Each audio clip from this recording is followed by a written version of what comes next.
Thank you, Kathy. Thanks very much.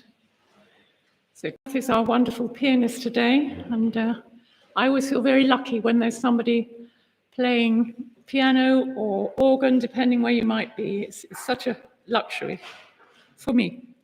So good morning, my name is Safar. If you think of safari, just take the I off the end. Very easy to remember. Welcome, everybody. And while I remember, I would ask you to turn off your cell phones or put them on vibration or whatever, please. That would be very, it would cause great gratitude, let's say that. We remember that we're in our Unitarian embrace, which is non-dogmatic. I think it's the reason I can be among such. So it's embracing, it's welcoming. We talk about unity within diversity or diversity within unity. So please all feel welcome. And if I use a terminology which isn't right for you, just make a translation. Just make a translation that suits you better. So the theme of our service today is the way out is in. I used to have everything completely topsy-turvy, and I thought the way out was out. Spent my life running away and having a few accidents. So the way out is in, and there is no map. So I'm going to light our candle today, and I love to think that we can all link from our heart center. And the blessing I'm going to read is from John O'Donoghue, from his book of Anamkara. And it's actually a blessing that honors the body, which I didn't want to have either. So for me, I'm coming to a new point in life from some years ago. So I like to light the candle to the highest source of light, meaning we're linking to the laws of harmony, that for each and every one of us, there's harmony, there's benefit, there's blessing. So,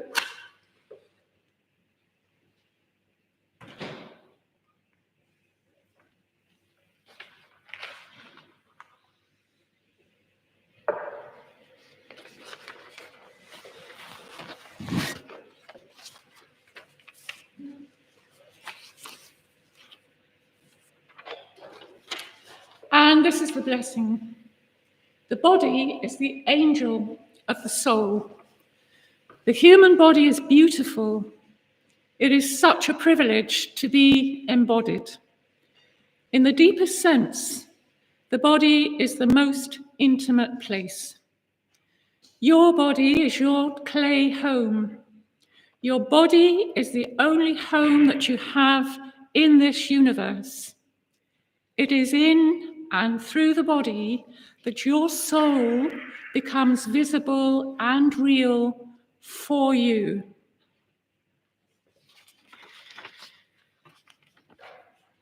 So that's John O'Donoghue, our wonderful Irish poet, philosopher, Catholic priest who left the priesthood, married. I don't have years to quote for you, but I do know he died in his 50s, very young, was a wonderful soul, gave an awful lot, many books printed of his, always recommendable. Now I'm going to quote here from different people. I always think these people that in history have brought forward their thoughts, their daringness in times that might have been a forbidden time. So Carl Jung, great philosopher of our times, I'm going to quote a little bit from him, but first of all, we're going to have our first hymn, which is the Song of Peace, and it's number 226 in the Green Book.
completely with hopes and dreams as true and wild as mine. My country's skies are bluer than the ocean, and sunlight beams on clover leaf and vine. Aurora lands have sunlight too, and clover, and skies are everywhere as blue as mine. Oh, hear my song, thou God of all the nations, a song of peace for their land and for mine.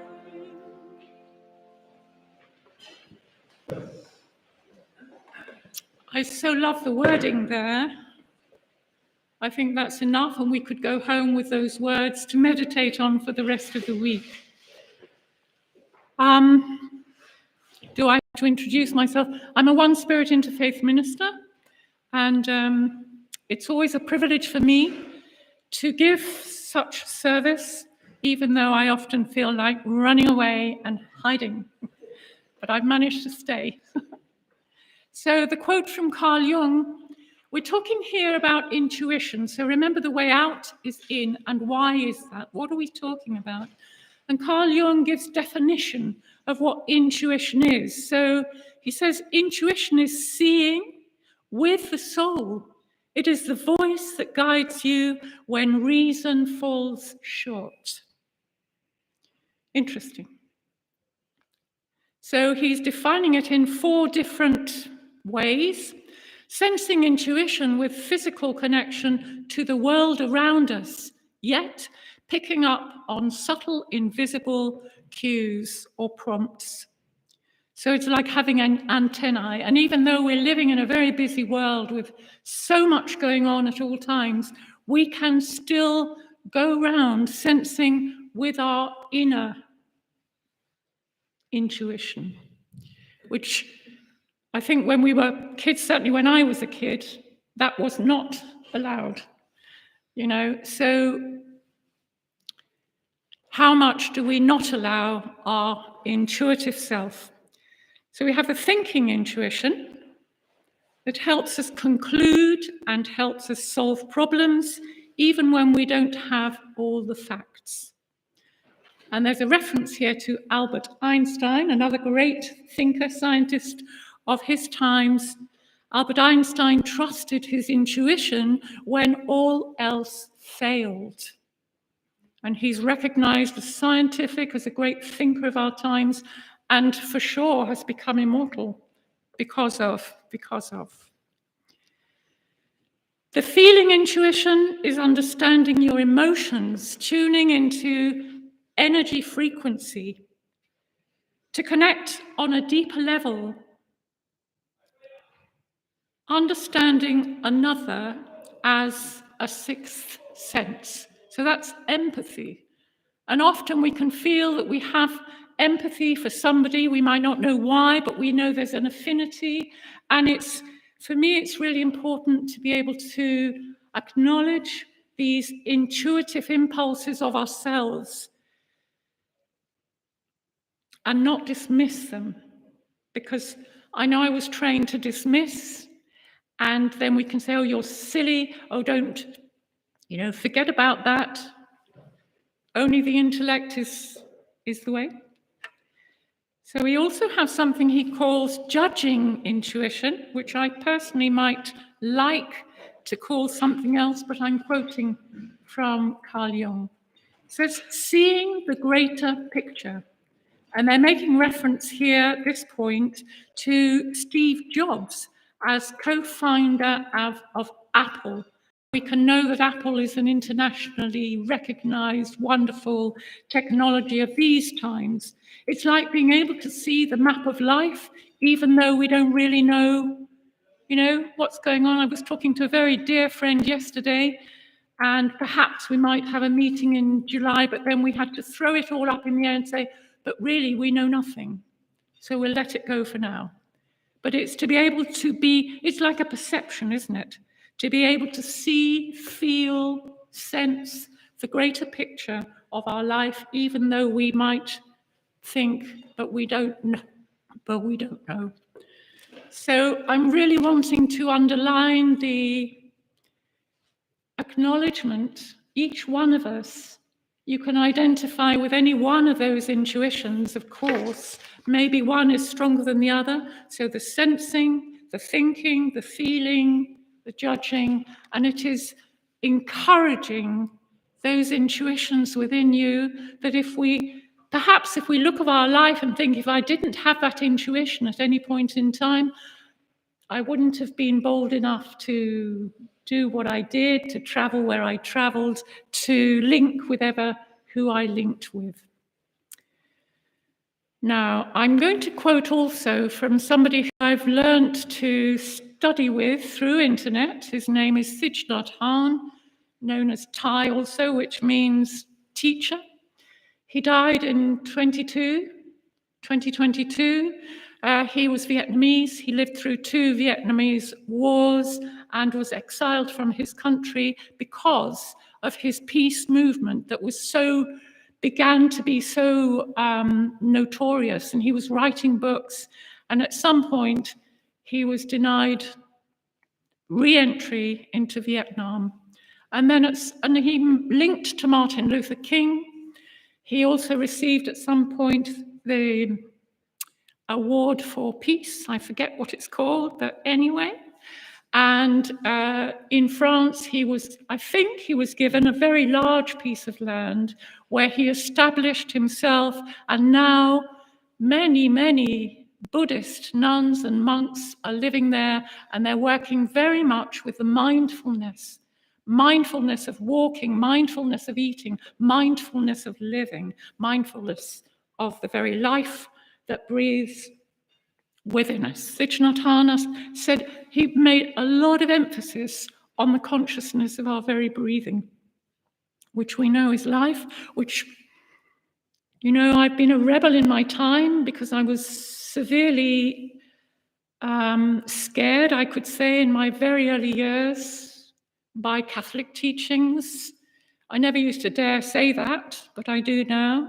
In primary school, where you learn that there's a frightening God out there that's going to burn you to cinders if you dare put a foot wrong.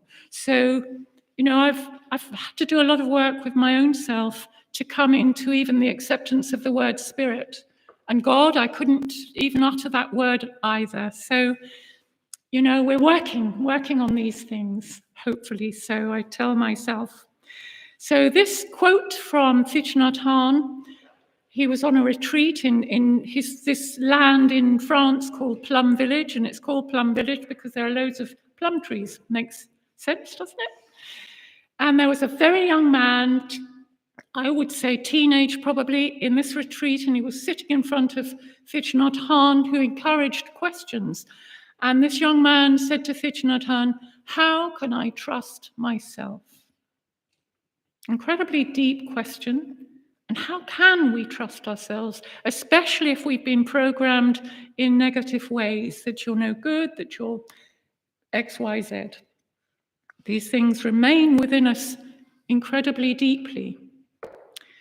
So Thich Nhat Hanh, I watched him on YouTube, and he was linking in, and what he came up with was this. So this is, how can I trust myself? It's something we cultivate based on our experience, to believe, to rely on, and we rely on evidence. And what he was encouraging was for that young man, and for any of us, to review our life. What has been the experience of your life? There can be brilliant experiences, there can be terrible experiences, there can be scary, we can name all kinds of experiences that all of us have had in our very own way, and we're still here to tell the tale. We are survivors, and somebody I'll quote a little bit later in this service says, I'm not a victim, I am a survivor. And we could say, all of us, whatever's happened to us, good or bad, we are still here to tell the story. And then he goes on, it's the evidence, it's evidence-based. You don't have to give your power away to anybody else or believe in somebody else's words. It's see your life, look over your life, scan over your life, which I find is okay. It's okay to do that. I've also survived. And do we trust and can we trust? Do we trust the divine? So what is that divine for any of us? The creator, the creators, Dharma in Buddhist language, God in other languages. What is that God for you? What is that creator? What do you believe or what do you not believe? What do you discount? We may have doubt, maybe many doubts, and doubt helps you to go deeper and reach understandings. This is Thich Nhat Hanh's words. And to reach, to go deeper. So perhaps when we were kids, we weren't allowed to doubt. You had to be quiet. You had to, believe what your carers were telling you.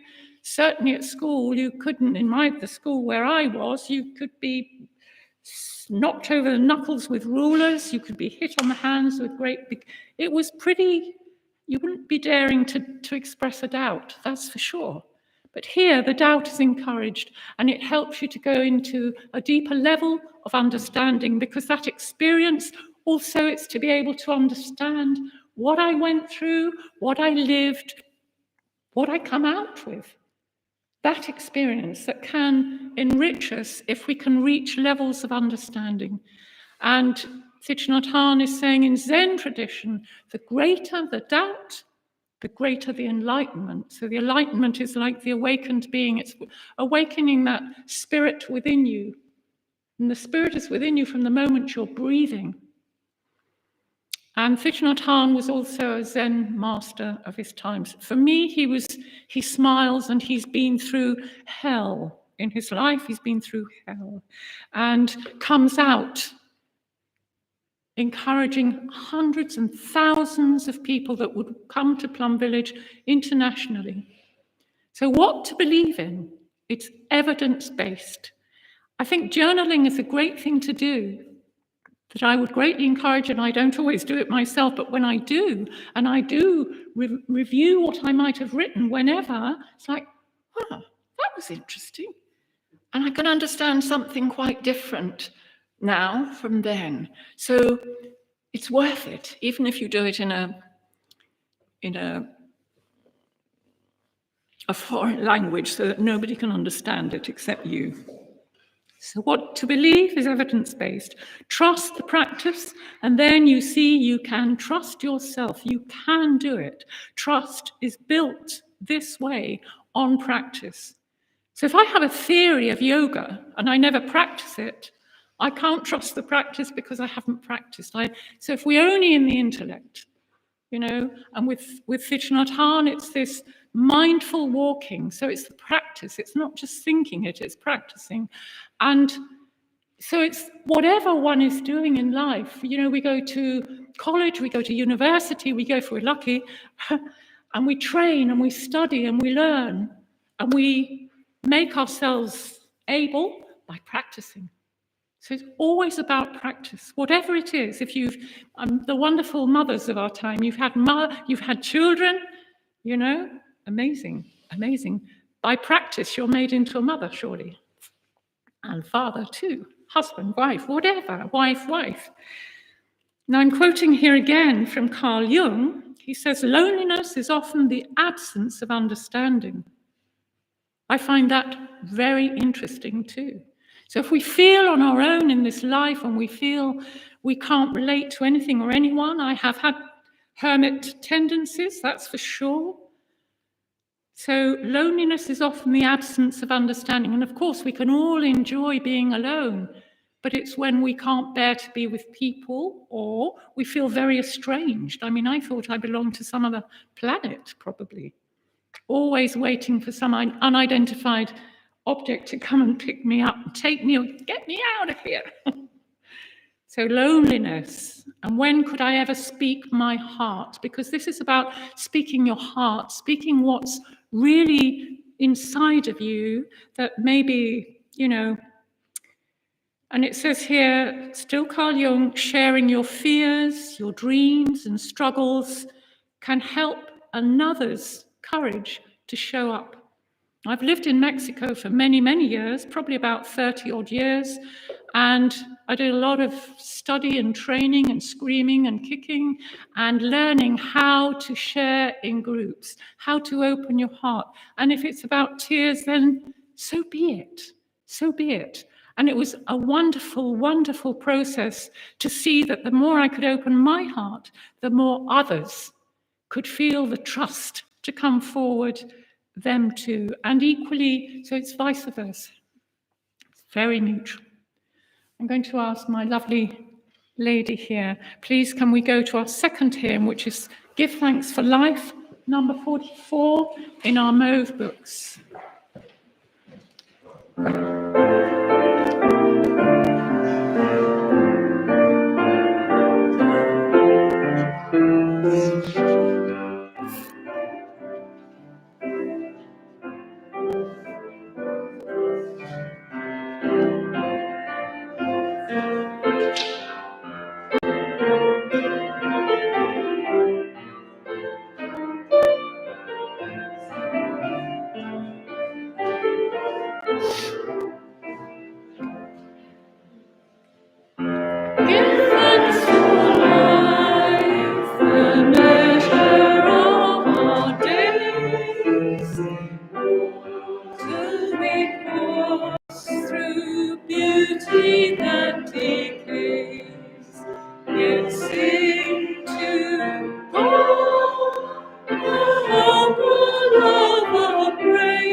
And I'm really caught by that seed in darkness.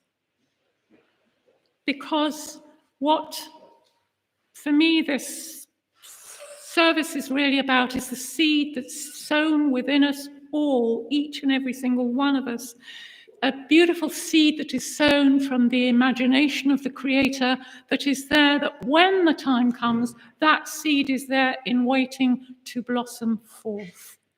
There's nobody greater and nobody lesser. We are all embossed and blessed by that same creative essence. For me, this is so important to let that soak into your heart. Carl Jung again, to feel truly seen and heard within our authenticity and vulnerability. And this brings aliveness to relationships with fellow travelers on our journey of life, and life with a capital L. Understanding where you are and where you're going. How to develop this in your own life. And for me, a lot of this is self-acknowledgement, which is nothing to do with narcissism. A self-acknowledgement which enables you, me, anyone to be receptive to what life brings to us. And there's a lovely quote here, and I'm not sure, sometimes I forget to write down who the quote is from. See if I can find it. It's to ask in the spirit of a child.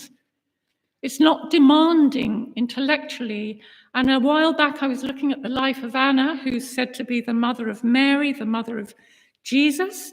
And Anna didn't conceive until much later in life, which in the time she lived, she was absolutely disqualified by the people that lived around her, because in those days, if you didn't conceive, if you didn't have a child, of course, in your, I suppose, married life, you were not worthy of anything. You know, these terrible labels that we put on people, that we have done through our misjudging, misunderstanding. Anna conceived in much later life, and was visited on by an angel and told she would indeed conceive. So for me, bless you, a lot of my own negativity, I would say, has been the inability to receive the many blessings that life has given me. And as I look over my life, I've been really given so much and so rewarded, and I've learned how to be with people, and I now, the more I can say, it's okay, Safar, you're okay. You also have this seed of creation within you, all of us. And what it says right at the beginning by John O'Donoghue, to have a body is to be something really special, and our body is the angel of our soul, because without the body we wouldn't be able to travel this life and experience what we experience.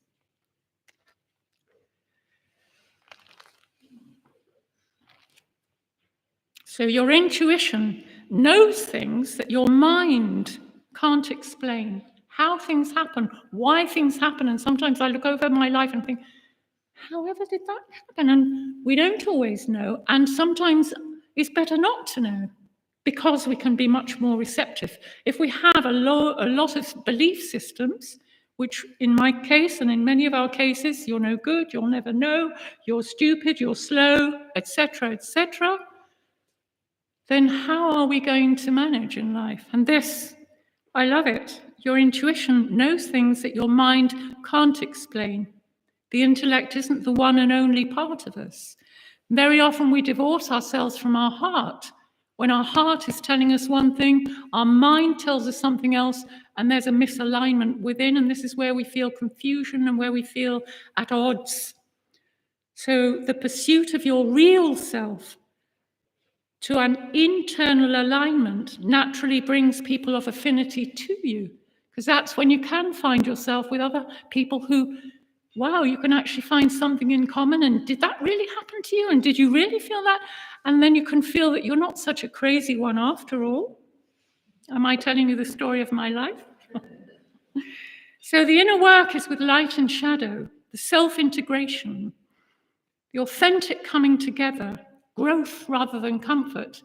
You know, maybe today I'd rather have hidden at home and put on some movie, and so we come out, we decide to experience life, we decide to risk, and it can often bring great rewards to us. So it's a commitment to growth, really.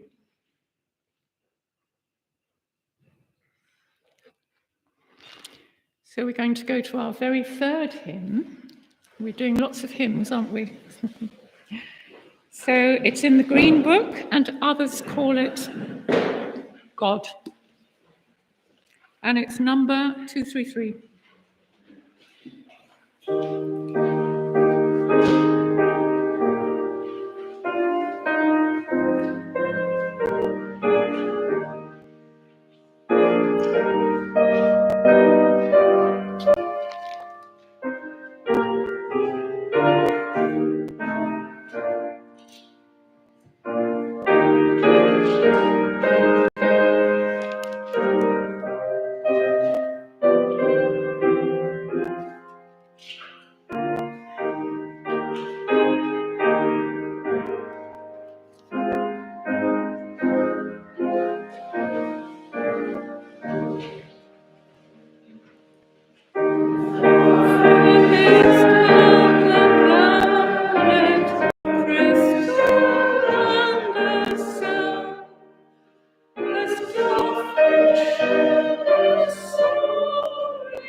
And others call it God. Gaze on the far horizon, the infinite tender sky, the ripe mountains of cornfields, and world is sailing high, and over high unknown land, of golden rod. Some people call it nature, and others call it God. Like tides on a crescent sea beach, when the moon is blue and fair, into all surroundings, unveiling, surging air, come from the mystic ocean, whose infinite has trod.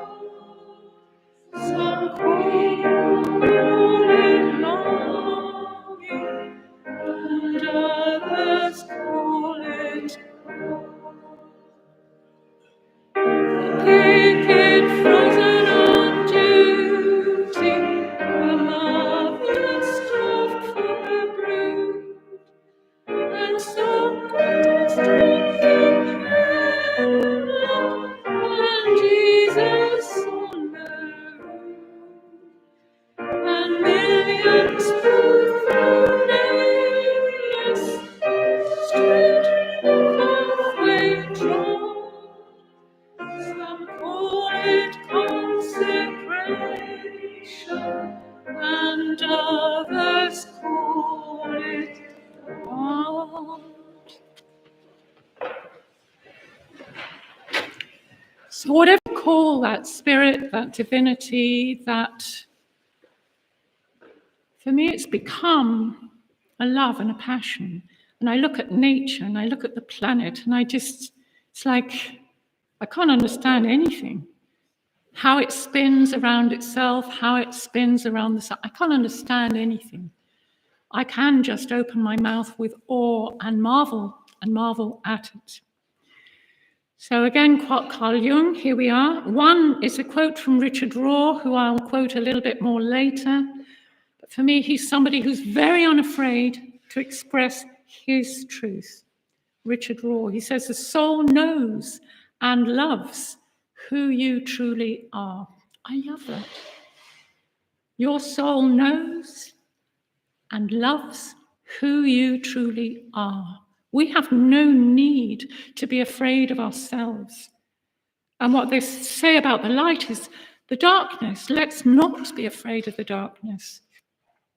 The darkness has many secrets, many wonders to be revealed, and when the light shines upon it, things will be revealed. And remember, you have a right to doubt. You have a right to question. You have a right, more than a right, to be. Shall we quote from Shakespeare? So, Carl Jung, knowing your own darkness is how you can better understand the darkness of another. The less afraid we are of ourselves, the more we're able to accept and to acknowledge. We don't mean condone, but it's accept and acknowledge. Everybody is in their journey in life, wherever that journey takes them, and we don't know. So it's to let go of that judgment, to let go of that labeling. Let us go inside. Let us ask inside. Let us write the story of our own life. Relationships are often serve as a mirror, not always flattering, but therefore growth. I'm going back to my technology at the moment here, and I'm going to quote from a woman who I've also learned to acknowledge with my heart. And if I happen to have any emotion here, but it's what I learned in Mexico, so we can blame Mexico. Edith Egger is a woman who survived Auschwitz. She's now 95. She's just written her second book, which is called The Gift. The first book is called The Choice. So I would highly recommend her work. She became a psychoanalyst, psychotherapist, and I believe she still is working. So good on her. So she's talking here about forgiveness, and what is forgiveness? As I read the book called Choice by Edith Egger, I was deeply touched by what she describes as forgiveness, that she gave to someone who we could think of as being an impossibility.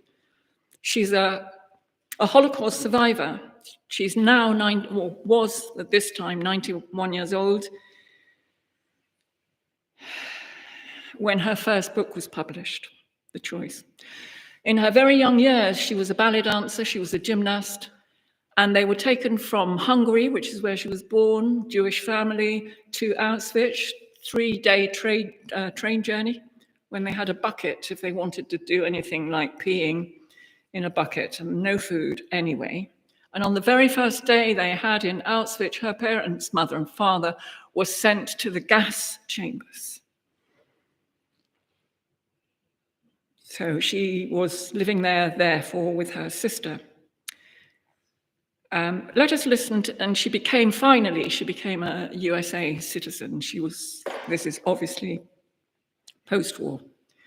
So we're going to listen to what she says in her book about forgiveness. It says, at this point, so I don't know how old she was married, she had her kids, who she'd never ever spoken about regarding her life in Auschwitz. So they'd arrived at this place called Berchtesgaden, I don't know how to pronounce it, where they stayed at a hotel, and which she describes as a time machine, which holds many memories from that past. As she goes out of the hotel in the morning, she says, I headed out alone for a walk. Just outside the hotel lobby is a path which leads to the Berghof, the Eagle's Nest, Hitler's old residence. I will not choose that path. I will not give Hitler the satisfaction of acknowledging his home, his existence. I am not stranded in the past. I follow a different trail instead, to a different peak toward the open sky. Then I stop myself. Here I am, forever giving a dead person the power to cut off my own discovery. Isn't that why I've come to Germany? To get closer to the discomfort, to see what the past still has to teach me? I slide along the gravel pathway toward the unassuming remains of Hitler's once grand estate, perched at the edge of a cliff.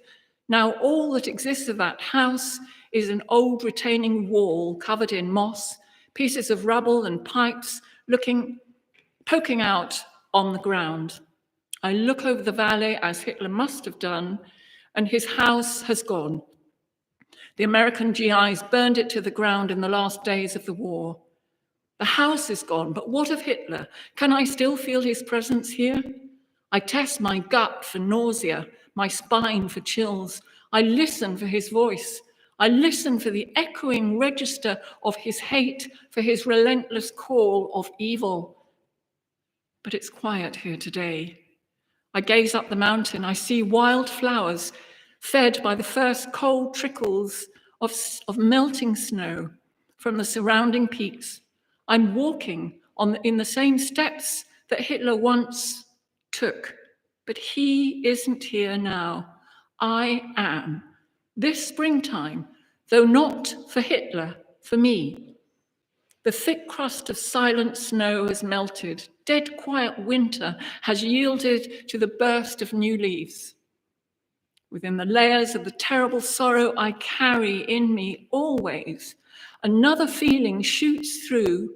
It is the first melting trickle of long frozen snow, pushing down the mountainside.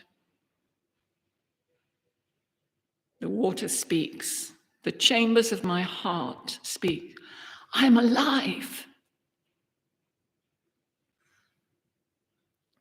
The bubbling stream says, I made it. A song of triumph is filling me, pushing its way out of my heart, out through my mouth, to the sky above and the valley below. I release you, I shout, to that old sorrow. I release you. Forgiveness isn't easy. It is easier to hold grudges, to seek revenge. I tell my fellow survivors, the courageous men and women I met in Israel, who looked pained when I mentioned forgiveness, who insisted that to forgive is to condone or to forget. Why forgive? Doesn't that let Hitler off the hook for what he did? It's too easy to make a prison of our pain out of the past. At best, revenge is useless. It can't alter what was done to us. It can't erase the wrongs we have suffered. It can't bring back the dead. At worst, revenge perpetuates a cycle of hatred. It keeps hate circling on and on. When we seek revenge, even non-violent revenge, we're not evolving, we are revolving, going round in circles. I stood at the cliff of Berghof. It came to me that revenge does not make you free. So I stood on the site of Hitler's former home and forgave him. It had nothing to do with Hitler. It was something I did for me. I was letting go and releasing part of myself that had spent most of my life exerting the mental and spiritual energy to keep Hitler in chains. As long as I was holding on to that rage, I was in chains with him, locked in the damaging past, locked in my grief. To forgive is to grieve for what happened, for what didn't happen, and to give up the need for a different past, to accept life as it was, as it is. I do not, of course, mean it was acceptable that Hitler murdered 6 million people, just that it happened. I do not want that fact to destroy the life that I clung to and fought for against all odds. I don't know if forgiving Hitler was the hardest thing I would ever do, because the hardest person to forgive is someone I still have to confront, and that is myself. Edith struggled to forgive herself, and that was for surviving at all. Why didn't her parents survive? Why didn't her relatives survive? It took her many, many, many years. Many years.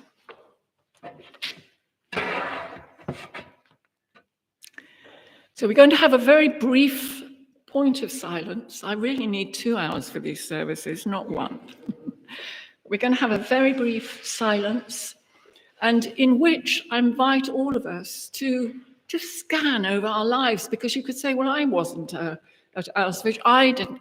But we can all have stuff in our life that we might feel stuck with and that we can't forgive, that we can't let go of, or we can't understand. And it's just to think, Richard Rohr talks about us being this great, beautiful being created by creation. And there's this beautiful essence within us, and it is to view with that beautiful essence and blessing. So just those few moments in silence, please, and then I will ask our wonderful pianist to bring us out with some lovely music before we complete our service today. Enjoy that space.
So linking to your breath again and just breathing very beautifully and deeply into your own belly, nobody else's.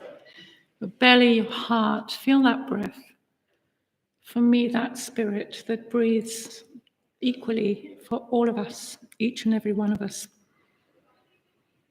You know, in my own life, of course, I've had loads of stuff that I've had to sort and scream and shout about. But somewhere I was deeply, deeply stuck was my sister, who was 2 years older than me, way back in the 70s. She died. I won't go into all the details, but it was a like a 5-year process where eventually she lost all her senses. And I could never forgive myself.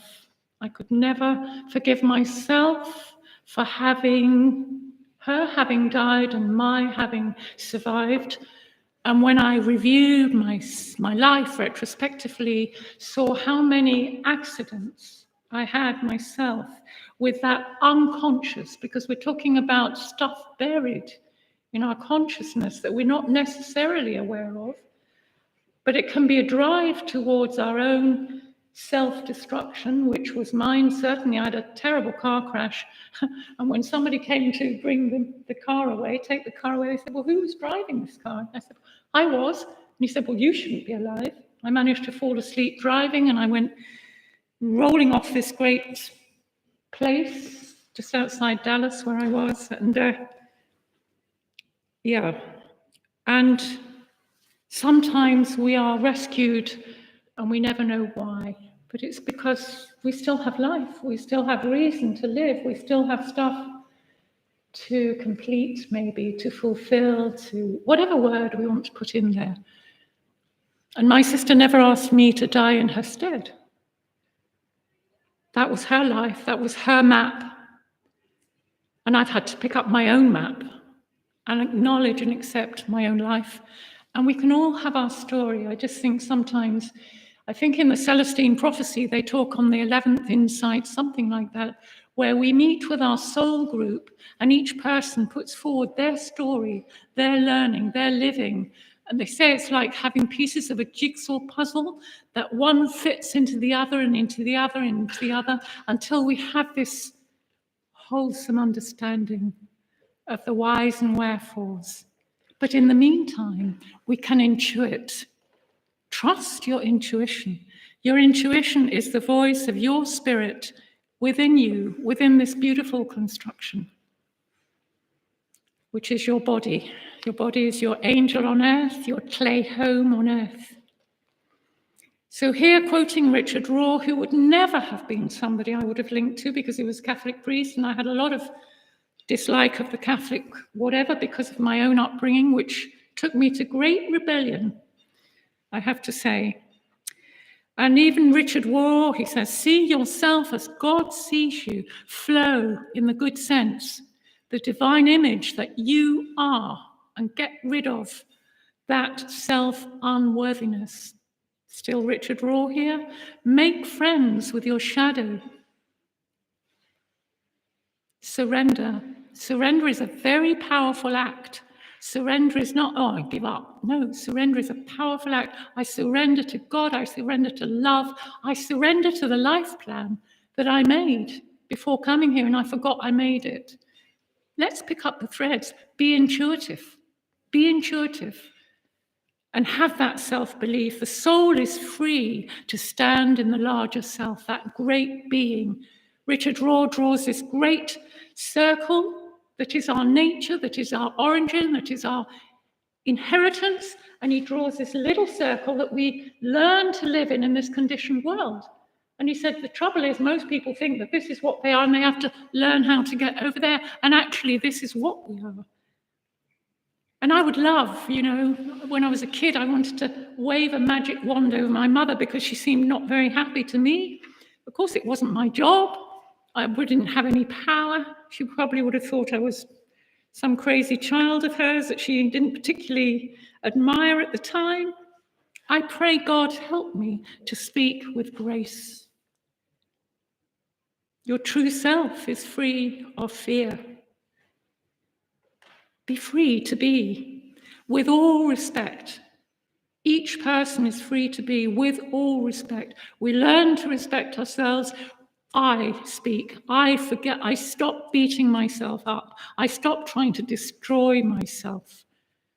As I can acknowledge and accept the divinity within, the creativity, the creation within. And this is what we all are. Nobody less, nobody greater. We all are. And Thich Nhat Hanh speaks, he says, they have a lot of lilies growing in their ponds in Plum Village. And he says, if you can't see the mud, he's got this funny accent, if you can't see the mud in the lily, you're not seeing the lily. The lily needs mud to grow. And the lily grows in all its beauty because of the mud that's fed it. We so often judge ourselves because we might have lived through dark and difficult times. It was our learning ground. It was the mud that we needed to create the possibility of that seed within us awakening. The self resides, the true self with a capital S, resides within the creative silence. I love that. The creative silence. We link to the creation, extraordinary creation.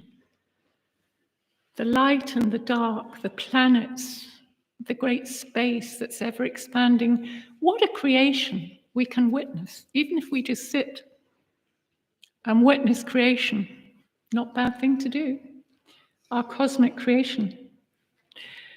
The soul is a place where God abides. God, creator, beloved, lover. God can be our greatest lover, not some punishing somebody. And it is the indestructible basis of all your joy.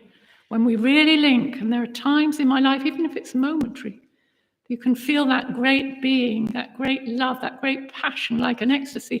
Equally, pain can be unbearable, and ecstasy can be unbearable too. We're in this human form, and it can all be a bit daunting in a way. It's like, oh, what's going on now? Let me out. But ask, and I've got a quote here from Socrates. I was listening to his life, but I won't go into that now because it's quite a long story. But he says, I pray thee, O God, that I may be beautiful within. He was already beautiful within. He was a great, great philosopher that nobody understood at the time, or whoever put him to death didn't understand. The Buddha says, go home to yourself, embrace your inner suffering with tenderness. And Thich Nhat Hanh says much the same. If you get angry, hello, my little anger, I see you and I embrace you with mindfulness. We're not going to stay in that rage, but we're going to acknowledge it. It's there for a reason. Everything is there for a reason. So this is about the seed of divinity, the seed of belovedness is sown within each and every one of us. And look how beautiful the lily is. It's grown on the mud. In touchness with world suffering, this is Thich Nhat Hanh, mindfulness, compassion. Allow this energy to penetrate into your heart and relieve your bodily tension. He speaks with such love. And he saw his monks and nuns in Vietnam immolating themselves, burning themselves, trying to say that they were not in favor of the war. Of course, it's hard to understand how that could be too. We don't understand necessarily somebody else's life, but we can certainly understand our own. We're going to sing our final hymn today with our lovely Kathy. It's a 148 in the Mauve books.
to me, come to me.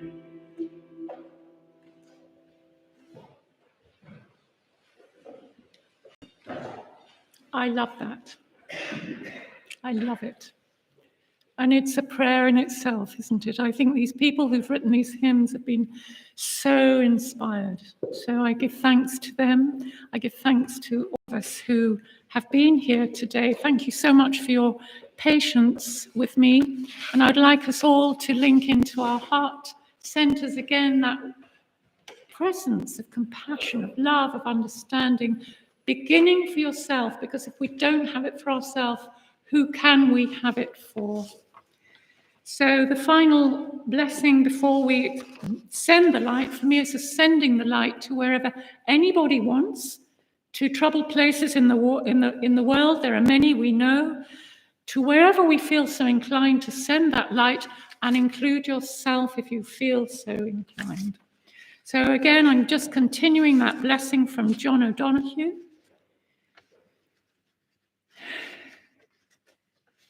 It is through your body that your soul becomes visible and real for you.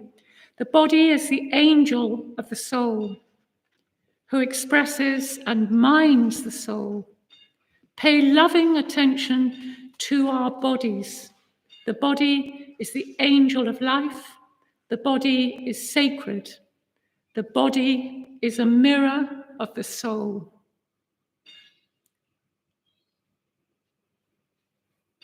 Remember, remember, and remember.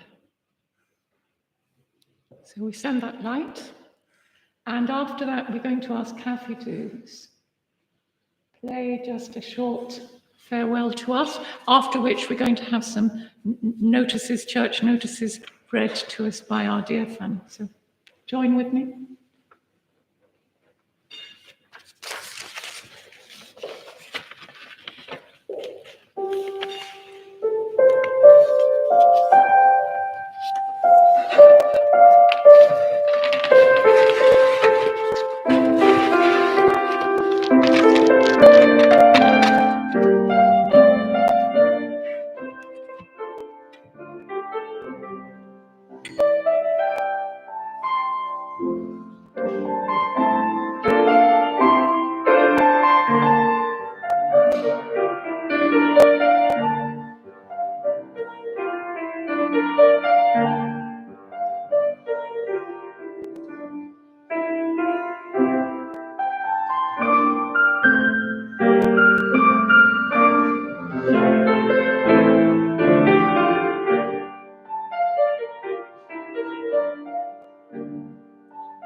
Thank you, Kathy.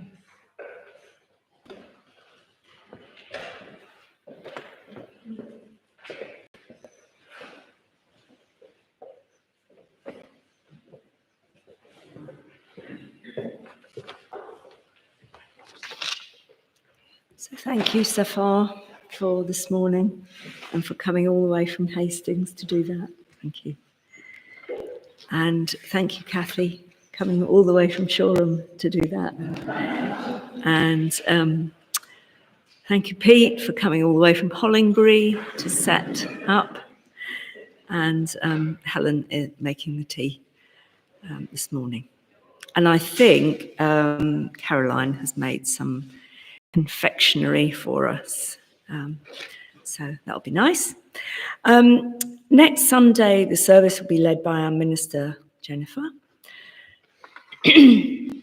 After the service today, between 12:30 and 2, a few of us will be meeting to explore our voices and do some singing, led by Stuart. So do stay if you fancy it. And whether you think you can sing or not, you can make a noise and you'd be very welcome to join us. On Wednesday, there'll be quiet reflection in the hall at 1, led by Jennifer. I know, I was just about to say. Yeah. So there's something going on in here on Wednesday, in fact, for 3 days. And so we can't use the church for that. So as Pamela said, if you come for quiet reflection, if you come up the side passage and through that door, you get direct access. And that's at 1. On Friday, the lunchtime concert at 12:30 will be performed by pianist Roelof Temming, playing works of Beethoven, Prokofiev, and Suk. Whoever Suk is. I'm sure that'll be lovely. They're always really professional and lovely, and it's a £5. It's an absolute bargain. On Saturday, the 29th of March, the LDPA AGM will be at Croydon Unitarian Church from 12:30 in person and from 1:15 online.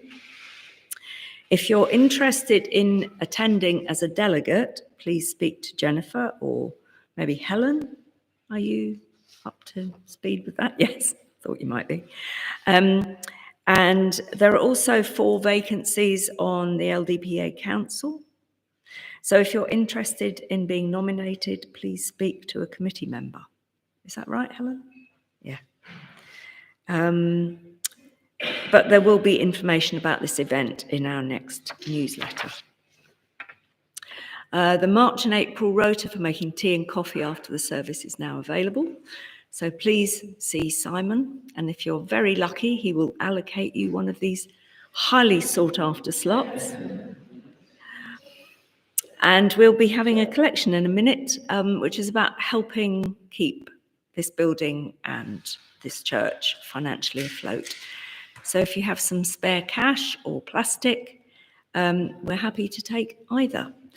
And lots of people pay by standing order monthly, but collection bags will come your way in a moment, or the card reader or the QR code will be over there, which you can just click on your phone and make a payment directly. And there are also cards made by Tricia on sale in aid of the church. And so there we go. Teas and coffees will be served in a minute. Do stay for a chat.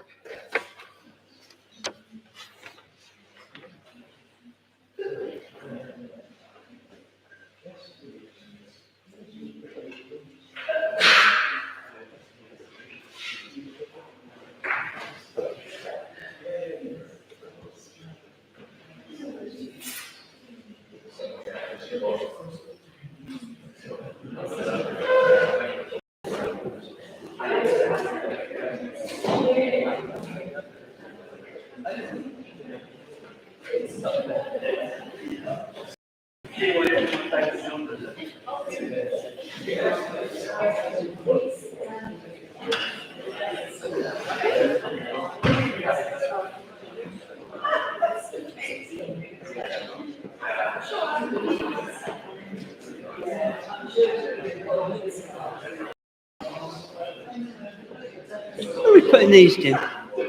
Put them by the card reader. Oh, And okay. then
Oh, yes.